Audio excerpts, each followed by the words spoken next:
Welcome, dear students, to another class of English. Today we'll start the poem A Legend of the Northland. This poem narrates the legend of an old lady who angered Saint Peter because of her greed.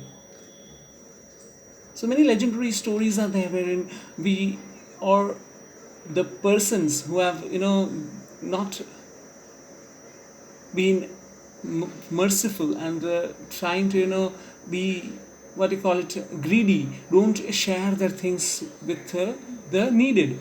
So sometimes we have seen that legendary stories also where such thing have been narrated by the myth. And here the same thing, Saint Peter is in a disguised form and he comes at the place of the lady who is baking. And what happens for her because of her greed, that we will see in the poem. So first we'll see the reading of the poem. Away, away in the Northland, where the hours of the day are few, and the nights are so long in winter that they cannot sleep them through. Where they harness the swift reindeer to the sledges when it snows, and the children look like bear cubs in their funny furry clothes. They tell them a curious story I don't believe it's true, and yet you may learn a lesson if I tell the tale to you. Once, when the good Saint Peter lived in the world below and walked about it, preaching just as he did, he came to the door of a cottage in traveling round the earth, where a little woman was making cakes and baking them on the hearth. And being faint with fasting, for the day was almost done, he asked her from her store of cakes to give him a single one. So she made a very little cake, but as it baking lay, she looked at it and thought it seemed too large to give away. Therefore, she needed another, and still a smaller one. But it looked when she turned it over as large as the first had done. Then she took a tiny scrap of dough and rolled it flat and baked it thin as a wafer, but she didn't or couldn't part with that. For she said, my cakes that seem too small when I eat of them myself are yet too large to give away, so she put them on the shelf. Then good Saint Peter grew angry, for he was hungry and faint, and surely such a woman was enough to provoke a saint. And he said, you are far too selfish to dwell in a human form, to have both food and shelter and fire to keep you warm. Now you shall build as the birds do, and sell let your scanty food by boring and boring and boring all day in the hard dry wood. Then up she went through the chimney, never speaking a word, and out of the top flew a woodpecker, for she was changed to a bird. She had a scarlet cap on the head, and that was left the same, but all the rest of her clothes were burned black as a coal in the flames of the transformation. And every country schoolboy has seen her in the wood, where she lives in the trees till this very day, boring and boring for food.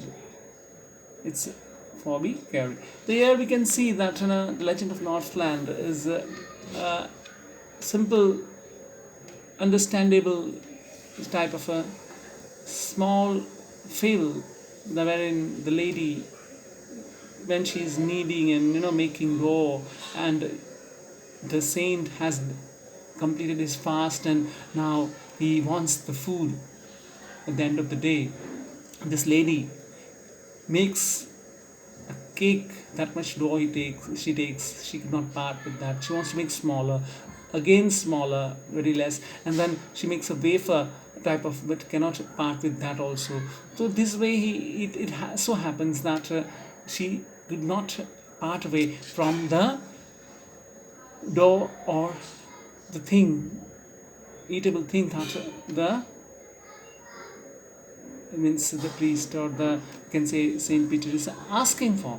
And therefore we can say that the selfish or greedy lady, here has to suffer in the form of you know getting the curse of the saint. And as you know, through the chimney she is transformed, and the black part whole her body is left, and the crest of red is there, and all the time the beak it has to use to get small pieces of food that is available in the wood. And therefore this is, though a tale that is not acceptable, but it's a myth from a legend, and it is something that tells a story that always parting things or getting useful to the greedy people always helps, rather than keeping all things for ourselves. And when they leave all these things and your soul departs from you, at that time all these things remain on the earth. Many experiences, or many things, many experiences of this type we have seen in this world, where lot of fortune has been left, and the men departs from this world. And at that time this type of things are of no use. So when you are not helping the needy, then that is a test of you sometimes by the Lord. We also see various myths in our Indian mythology also, like Durvasa the saint, when his intentions or what was not, or what his demands were not fulfilled at that time, he used to get angry and give a curse that you will turn into a stone, you will be turned into ashes, and you will have to face this and that type of situation that we have seen in our mythology, Indian mythology also. The same way, the Saint Peter is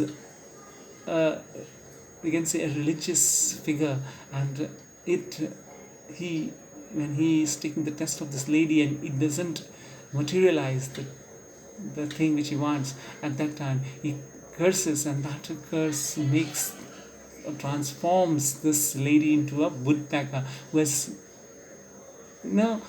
do hard work of packing and boring the wood to get some food, little food you will get. So here, when you don't part with something, you have to part away of what things you are having, maybe because of the God's curse on you. So that is the main theme of the story. A ballad is a song narrating a story in short stanza. Ballads are part of folk culture, popular culture, and passed on to the generation to next. The legend of the Northland is one such ballad. So we will see that this poem is quite understandable from the story that I told you a little bit about, the fable, about what the content is, how it's mythological, hard to believe, but gives a very important message to us. Well, the figures of speech, are also common, and alliteration and repetition, and most of them are there, which are throughout the poem. Only one or two metaphors are there and simile. So you will do yourself this figures of speech, only 5 types, and which are very common. Typical figures of speech are also there. So you will be easily able to get to the this figures of speech. So with this, the story of the fable of this this poem, quite understandable it is, and therefore I wish you write this poem's question answers in a fair book, because this will be part of your test, which is going to be conducted on the 26th. See you in the next class.